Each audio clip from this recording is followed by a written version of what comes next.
लेकिन एक गाना गुनगुनाना चाहूंगा।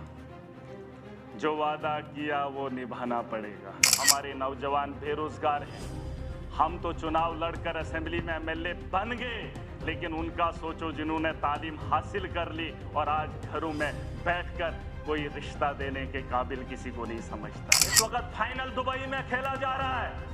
क्या जम्मू कश्मीर के अंदर ऐसा ग्राउंड नहीं होना चाहिए? क्या हमारे यहाँ क्रिकेट के इतने शौकीन भी हैं, नौजवान खेलना भी चाहते हैं, खेलो इंडिया भी है, ग्राउंड नहीं है हमारे पास। मैं चाहता हूँ इंटरनेशनल ग्राउंड यहाँ पर हो जिससे रेवेन्यू जनरेट हो। क्वेश्चन सिर्फ भाजपा के लोग करें, क्योंकि क्वेश्चन में इन्होंने कहा जल जीवन में घोटाला है, ब्यूरोक्रेसी नहीं मानती है। मैं यहाँ की सरकार में जो बैठे लोग हैं ये क्वेश्चन उनको दे ताकि ये उगले कि 10 साल के अंदर हमारी नाकामी क्या है। इनसे यहाँ पर जम्मू कश्मीर के अंदर, खास करके जम्मू के अंदर एजुकेशन की कोई जरूरत नहीं है।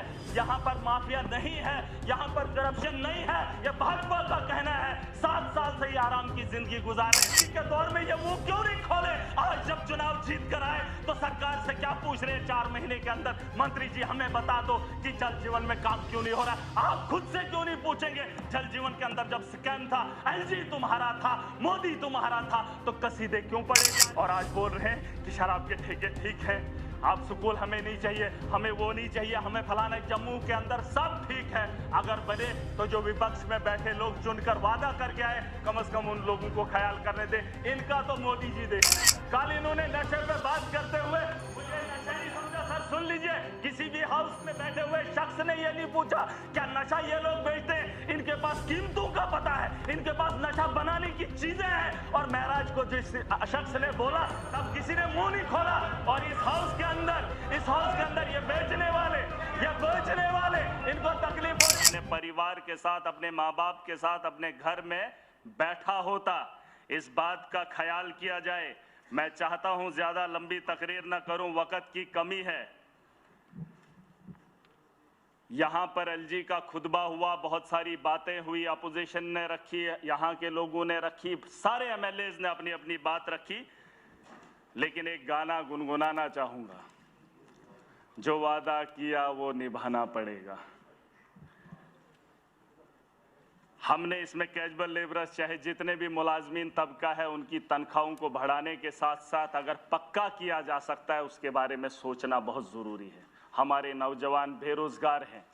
हम तो चुनाव लड़कर असेंबली में एमएलए बन गए, लेकिन उनका सोचो जिन्होंने तालीम हासिल कर ली और आज घरों में बैठकर कोई रिश्ता देने के काबिल किसी को नहीं समझता है। उनके बारे में भी एहसास करो। मैं अपने दोस्तों को कह रहा था 1,60,000 की तनख्वाह, सर सुन लीजिए, 9,000 की सैलरी। कभी कभार एसपीओज को आपने बड़े पैमाने पे लाया था, 3,000 देंगे, 10,000 देंगे। उनकी भी तनख्वाह ड्यूटी वो एसपीओ से ज़्यादा करते हैं। वो जो वीडीसी वाले हैं, बाकी बंदूकें थमा दी, जो भी किया, अब उनको रोज़गार के बारे में भी सोच लो। उसके साथ साथ हमारी तनख्वाह भी बढ़ा दी जाए। कुछ लोगों को नहीं चाहिए, अगर अपोजिशन को नहीं चाहिए, यहाँ पे इन लोगों को नहीं चाहिए, लेकिन 1,60,000 से मुझे नहीं लगता है जिन लोगों को चाहिए वो अपना एक लेटर लिख के दें किस किस को चाहिए। और कम से कम 3 लाख तनख्वाह वागुजार की जाए। ये जो एमएलए साहिबान है उसमें हमारा ही अगर खाली होगा तो चलेगा सर हमारा। उसके अलावा मैं जम्मू कश्मीर को देख रहा हूँ कि बहुत सारे लोग अपने अपने तर्ज पे बात रख रहे हैं।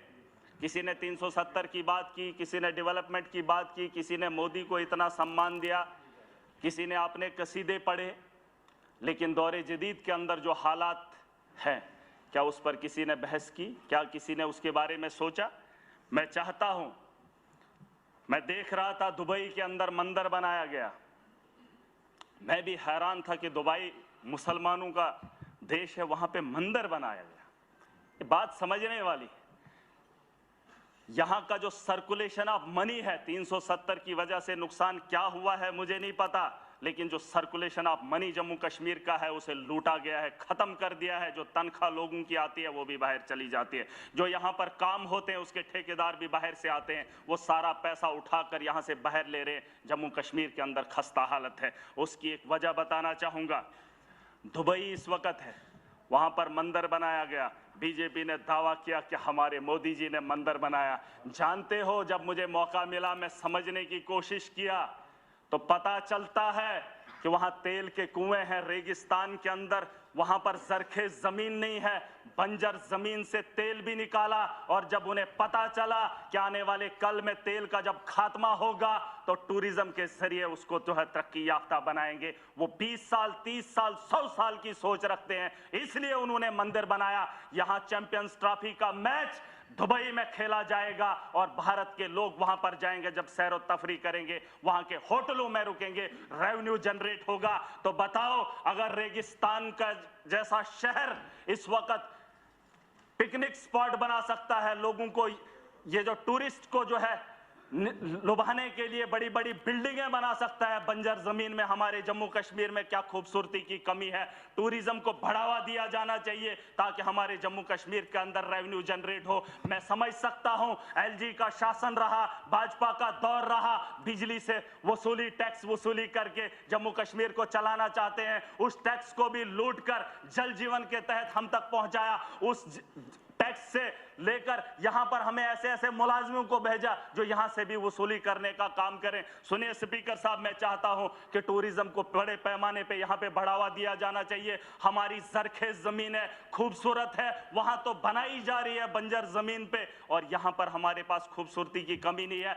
मेरा खिताए चिनाब है, मेरे यहाँ पीर पंजाल है, यहाँ पीर पंजाल है, जम्मू का अलग एक अपनी खूबसूरती है। बड़े बड़े मुल्कों को मैंने देखा, बर्फ पड़ती है तो पूरे मुल्क में पड़ती है। मेरा जम्मू कश्मीर सच में जन्नत है। आप कश्मीर में देखेंगे तो बर्फ आपको मिलेगी, आप जम्मू में आएंगे तो यहाँ पे बर्फ का एक बूंद भी आपको नहीं देखने को मिलेगी। ये छोटे से हिस्से में अगर इतनी खूबसूरती है तो यहाँ टूरिज्म की कमी क्यों है, उसमें बढ़ावा देने की कोशिश की जानी चाहिए। मैं आखिरी बात खत्म कर रहा हूँ, नहीं मैं मुद्दे की बात, मैं लड़ाई कर ही नहीं रहा हूँ, मैं लड़ाई कर ही नहीं रहा हूँ। अभी सब लोग बोल रहे हैं मैंने मांगा इनका टाइम, इनका टाइम। सर सुन लीजिए, सर सुन लीजिए, मैं चाहता हूं कि यहाँ बड़े पैमाने पे इंटरनेशनल, दुबई की टीम है ही नहीं, इस वक्त फाइनल दुबई में खेला जा रहा है।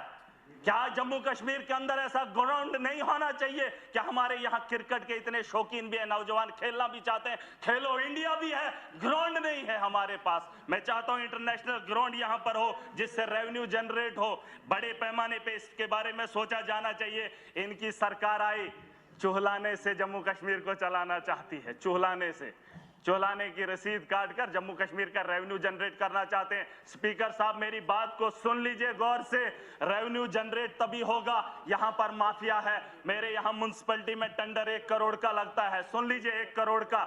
जब वो 1 करोड़ टेंडर ठेकेदार उठाता है तो वही ठेकेदार उसी साल उसी टेंडर से 5 गुना ज्यादा कमाता है। बताओ अगर वो पैसा म्युनिसिपैलिटी में लगता 5 करोड़, 1 करोड़ की जगह 5 करोड़, लेकिन वो 4 करोड़ कमाने वाला ठेकेदार। जम्मू कश्मीर को लूटने में ब्यूरोक्रेट्स का अहम रोल रहा है, चाहे सदन में बैठे लोग नहीं मानेंगे, लेकिन मैं देख कर आया हूं, मेरे दिल के अंदर वो आग है। आज मैं चाहता हूं, लोगों ने चुनकर हमें भेजा है, हम ब्यूरोक्रेसी को रोकेंगे, अपने लोगों को इंसाफ दिलाएंगे। अगर आज इस सदन से हम वो चीज नहीं कर पाए तो 370 क्या, अब स्टेट लेकर आओ, कुछ भी लेकर आओ, हमारे मजलूम फिर भी जालिम का शिकार होंगे और जुल्म करने वाले लोग इनके भेजे हुए हैं।